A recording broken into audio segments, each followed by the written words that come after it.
Hello, my name's Rosanna and today I'm going to show you how to make a hand-stitched leather notebook cover like this. The kit is available on my website and all the materials are in there. The kit includes pre-cut leather pieces for the front, back, sleeves and tab, thread and 2 needles, a pot of glue, a pot of gum and a rag for burnishing, sandpaper, coarse and fine, corner template, popper set, rivet set and a downloadable set of instructions and template. The other requirements you will need are a pricking iron, preferably with 6mm spaced prongs, something to punch onto like a scrap piece of thick leather or cork, a rubber mallet, a sharp knife or scalpel, metal ruler, press fastener or rivet tools, spatula or applicator for the glue, lighter or matches, and optional pieces are a lacing pony, an embossing set for initials. You'll also need a notebook to put into your finished notebook cover. Step 1. Download and print out the instructions. There is a copy of the templates for future use, but the leather pieces in the kit are all cut to size. Decide which of the 2 colours of leather you would like on the front of the cover. It is down to personal choice, but if you would like the two-tone look like my example, place the sleeve sections in the opposite colour next to the corresponding cover piece, like this, and place right side down. Using the sleeve piece, place it onto the cover piece and mark where it ends on the inside of the leather with a pen or pencil. Repeat for the bottom and back cover piece. This shows where you need to glue up to. Now, using the coarse sandpaper, scratch along the inside edge of the cover piece in a C shape, about 1 cm in from the edge. This makes the fibres stand up more and helps the glue to stick to the leather. Repeat around 3 sides of the sleeve and for the back panel as well. Make sure you only scratch 3 sides.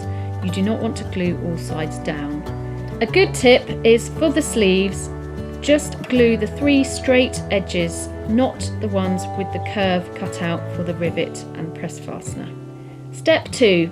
Using the glue from the pot in the kit and a spatula, apply a thin layer of glue along every edge you have scratched and leave to dry for a few minutes. Once the glue is clear or nearly clear, you can press the pieces together. Make sure you line them up correctly before pressing. Once pressed together, if you need to, use your ruler and scalpel to trim any uneven edges. Step 3.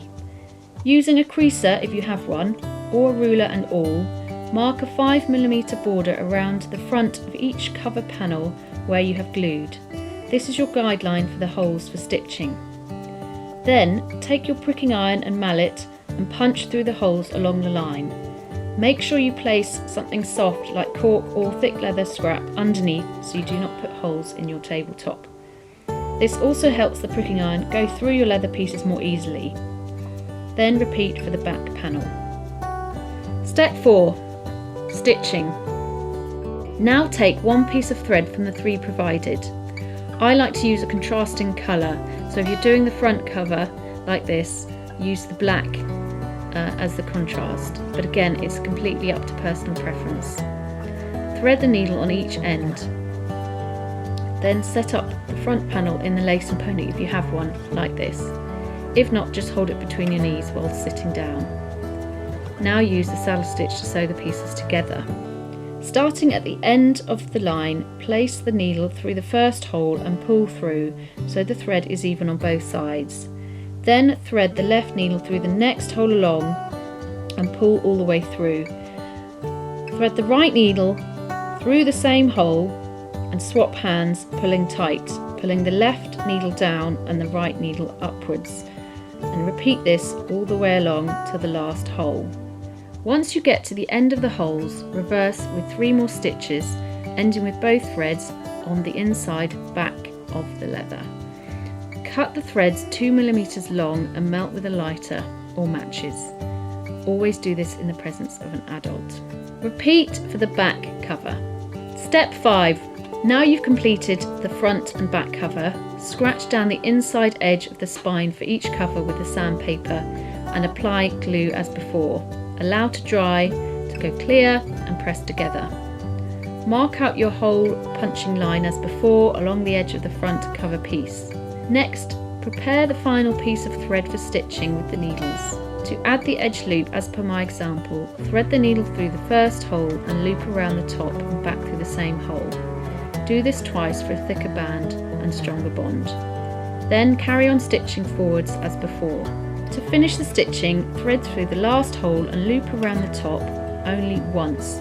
Then feed the needle through one layer of leather and up through the middle, and repeat with the other needle. Next, tie the threads together in a tight double knot. Cut the ends and burn and tuck the end into the spine so they are hidden. Step 6. Burnishing the edges. This finishes the edges of your cover nicely. First, use the fine sandpaper to remove any residual glue from the edges. Take the gum from the pot and apply the gum around the edges of your cover with your fingertip. Repeat on the tab if you're adding it. Then take the rag and rub along the edges. If you have an edge slicker, instead use this. Rub up and down repeatedly and quickly to create heat and friction. This helps the gum to bond to the leather fibres and forms a smooth and shiny finish. Repeat until you are happy with the effect. Step 7. Adding the fastening. It's great for holding a pen as well as your notebook closed, but you may decide you do not want the fastening. If you do, mark the middle of the back panel 3 centimeters in from the edge and punch a hole with the rotary hole punch. Then add the tab to the back panel with the rivet provided and press together. You can use either a rivet tool or hammer. Add the notebook inside to see where the tab needs to reach to and mark through the hole with the pen and punch the hole out. Now add the top press fastener part to one end of the leather tab provided using your tools and the male part to the front of the notebook cover, and they should pop together. Step 8. Optional embossing. If you have the tools, add on initials on the cover or tab with an alphabet set or patterns with stamp tools.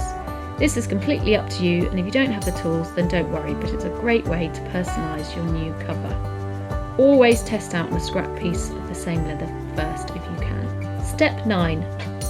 Finally, if you would like to round the corners of your notebook cover, carefully place the corner template over the edge and cut down with the scalpel in small increments. I strongly recommend practicing a small piece of leather first. Your notebook cover is now complete. Well done. You can now insert your notebook and enjoy.